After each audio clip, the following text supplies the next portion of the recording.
I'm going to try to talk a little bit about where we are today, global politics, impact on markets, give you enough so that you have a sense of what I cover and that we can spend most of the time, as we discussed earlier, in dialogue, because I tend to think that you'll have a good sense of where to direct me.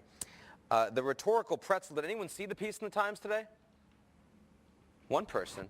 It's been working all day at 2. It caused a fair amount of trouble. The White House has already responded at a mid-level. And we heard from a couple senators, the fact is that the U.S. is kind of doing the same thing on Ukraine that we've done on Syria.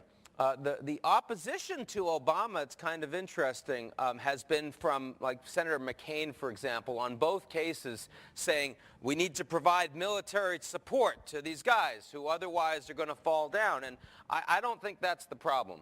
I think the problem is when you set red lines that you are not prepared to actually follow through on, and then escalation occurs, you inevitably get yourself in trouble, right? I mean, that is exactly what happened on Syria. We can say Assad must leave or else, and then he doesn't leave, and then we have a problem.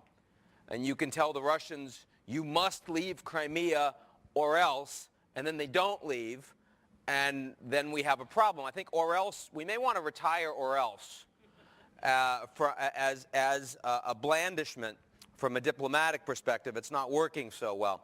What are the big themes? What are the big themes? Why did I start with that, aside from the fact that it's in the news today?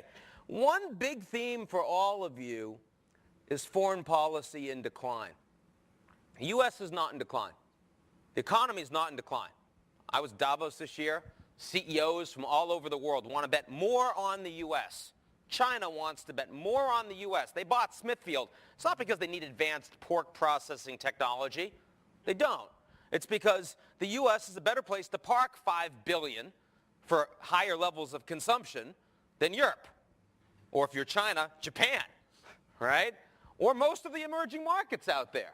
U.S. is an attractive place right now. It is the cleanest dirty shirt. In fact, we even ironed it for you, right? That's the environment where the U.S. economy is not in decline. U.S. defense is not in decline.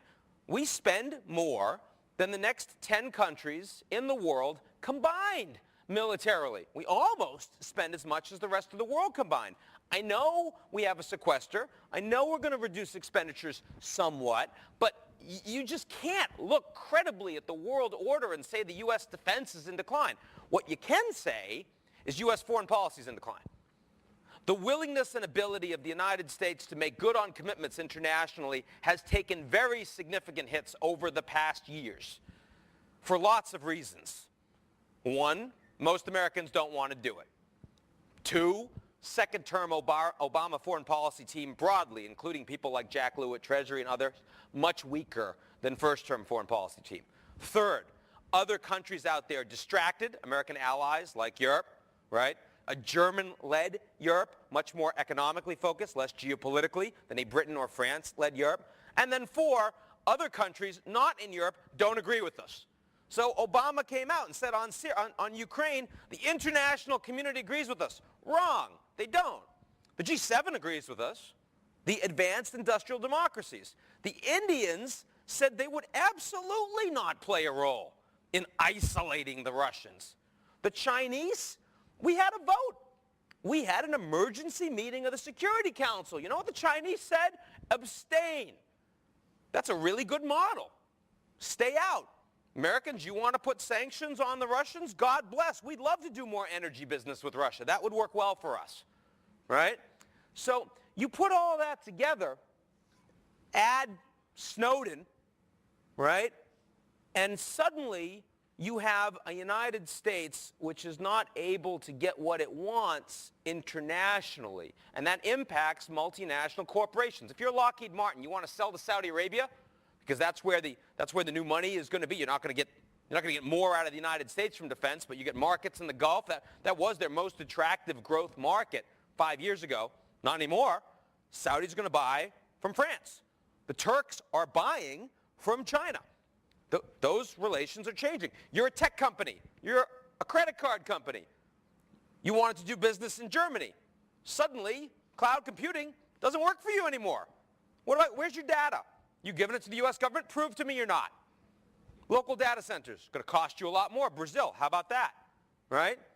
How about free trade?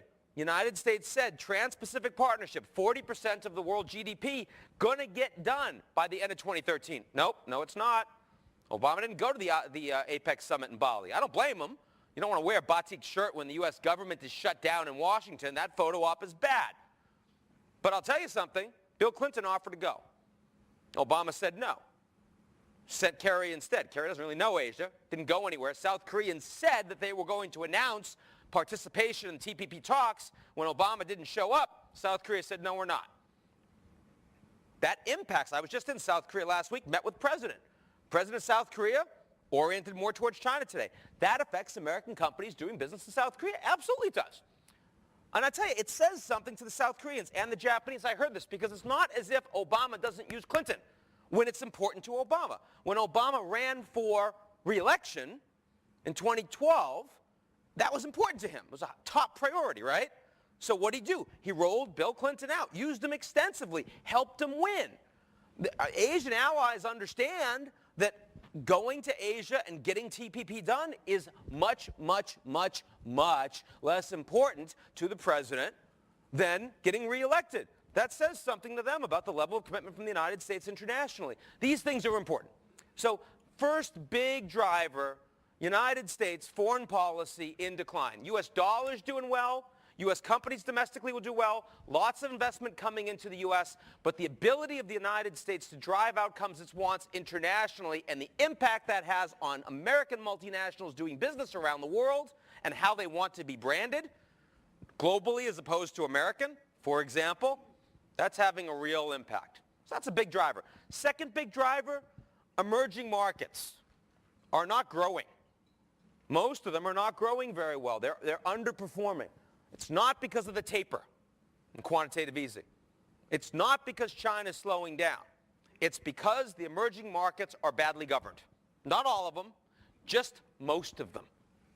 But that's a lot. I mean, when you have 2 of the 4 BRICS this year likely to grow slower than the United States, Russia before sanctions, and Brazil, why would you invest there? When we already know that rule of law isn't there, right? Independent judiciary not there, contract obligations not the same, much more instability. Why would you do that? A lot of people asking themselves that question, right? 44 elections in emerging markets this year. That's a record since 2008 financial crisis.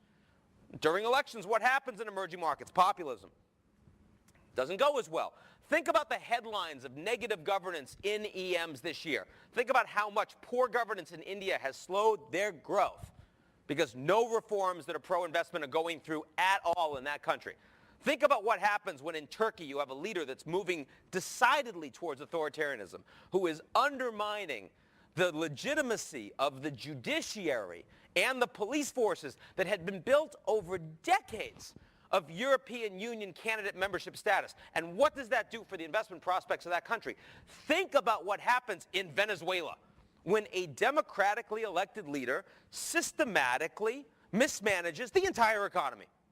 And Argentina, and Thailand, and Russia. These are big economies. The emerging markets generally have poor governance, but we are in a world where a majority of growth comes from the emerging markets. So what does that mean? What does that mean? What does 3.5% global growth mean today compared to 30 years ago? It's lower quality. It's more volatility. It's more driven by politics. It's more unstable. That's the fundamental problem we have in the markets today.